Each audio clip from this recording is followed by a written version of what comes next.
कृष्णा यत् करोसि यदस्नासि यज्जुहोसि ददासि यत् सर्वं मदर्पणम कृत्वा मोक्षसे कर्म बंधनात्।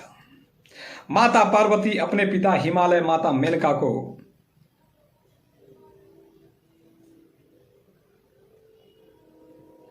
मोक्ष योग का उपदेश दे रही है।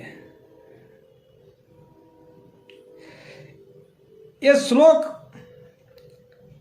भगवती गीता पार्वती गीता के अध्याय 4 का 38 नंबर श्लोक है।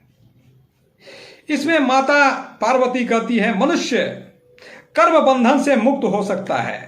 कर्म बंधन से मुक्ति होने का सबसे सरल उपाय यही है, आप जो कुछ भी कर्म करते हो, जो कुछ खाते हो, हवन करते हो, दान करते हो, सब हमें अर्पण कर दो, आप कर्म बंधन से मुक्त हो जाओगे। अब कर्म बंधन से यदि मुक्ति मिल गई तो समझो आप पाप पुण्य से मुक्ति मिल गई। अब पाप पुण्य से मुक्त हो जाने के बाद ये जो इंसान है, जो जन्म जन्मांतर से अनेकों योनियों में भ्रमण करते हुए आया है, वह मुक्त हो जाता है। उस जीवात्मा को मुक्ति मिल जाती है, मोक्ष मिल जाता है। लेकिन आप भजोगे किसको? माता पार्वती ब्रह्मा विष्णु महेश उन्हीं की रूप है, एक ही रूप है, यही शक्ति स्वरूपा है।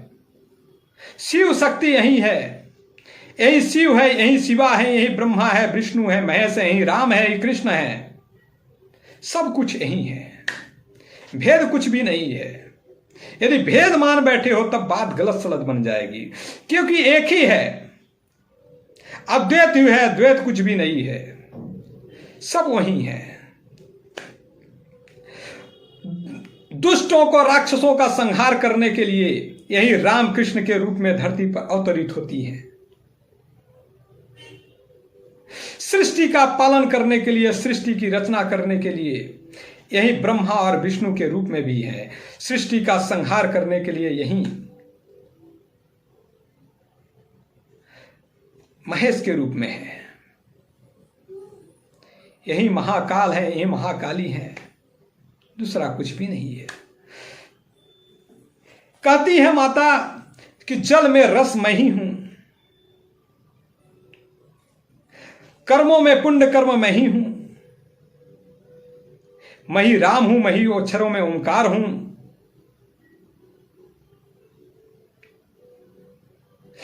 गीता में जो कुछ भी बोला गया है, भगवती गीता में और भागवत गीता में, उसमें भगवान कृष्ण जो कुछ बोले हैं, माता भगवती सब कुछ यही बोली, उसमें कुछ अंतर नहीं है। मतलब बात स्पष्ट हो जाता है, सब उन्हीं की रूप है, अलग कुछ भी नहीं है। भगवान कृष्ण गीता में कहते हैं, सर्वधर्मान परित्यज्य माम एकम शरणम व्रज अहम त्वाम सर्वपापेभ्यो मा पश्यामि मा शुचः। सब धर्म को त्याग कर मेरी शरण में आओ, मैं तुम्हें सभी पापों से मुक्त कर दूंगा। सर्वधर्म मतलब कि सभी कर्मों को त्याग कर, सब धर्म सब कर्म मुझे समर्पित कर दो, मैं तुम्हें सब पापों से मुक्त कर दूंगा। कर्म कैसा करें? जो शास्त्र निहित, शास्त्रों में जो वर्णित कर्म है, शास्त्रों में जो वर्णित खाने पीने का विधान है, दान पुण्य का विधान है, हवन का विधान है, वही करें। और जो करें उसको पहले जो आपके इष्ट देव हैं उनको समर्पित कर दें, इसके बाद पाएं।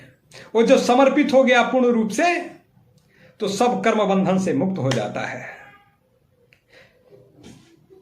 कर्म का फिर फल नहीं मिलता, वह पाप पुण्य से रहित हो जाता है। अब पाप पुण्य से रहित हो गया तो फिर संसार सागर में उसको आने की जरूरत नहीं होती, उसको मुक्त मिल जाती है। वो जीवात्मा मुक्त हो जाता है, मोक्ष मिल जाता है। उसके सारे पाप पुण्य के प्रताप सब खत्म हो जाते हैं। पाप मिलेगा तो आपको भयंकर यातनाएं सहनी पड़ेंगी, आपको नरक गमन करना पड़ेगा। पुण्य करते हो तो आपको स्वर्ग गमन करना पड़ेगा, ब्रह्मलोक मिल सकता है, दूसरा लोक भी मिल सकता है। लेकिन उसका भी प्रताप कुछ समय तक रहता है, फिर वो वहां पर खत्म होने के बाद फिर उस जीवात्मा को फिर से मृत्यु लोक में भेज दिया जाता है। लेकिन मोक्ष मिल गया तो फिर वो जीवात्मा मुक्त हो जाता है। उसको 84 लाख योनियों में फिर घूमने की जरूरत नहीं पड़ती है। उसको जन्म मृत्यु के चक्करों में फिर से घसीटना नहीं पड़ता है, जिसमें भयंकर से भयंकर यातनाएं सहनी पड़ती है। जब जीवात्मा गर्भ में रहता है तो उसे भयंकर पीड़ा होती है, भयंकर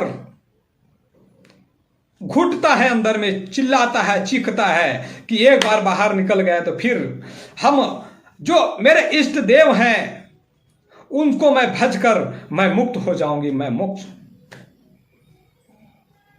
मोक्ष को प्राप्त कर लूंगा। ये आप सहा नहीं जाता है, लेकिन बाहर आते ही उनके माया के प्रताप ऐसा होता है कि वो सब इंसान भूल जाता है।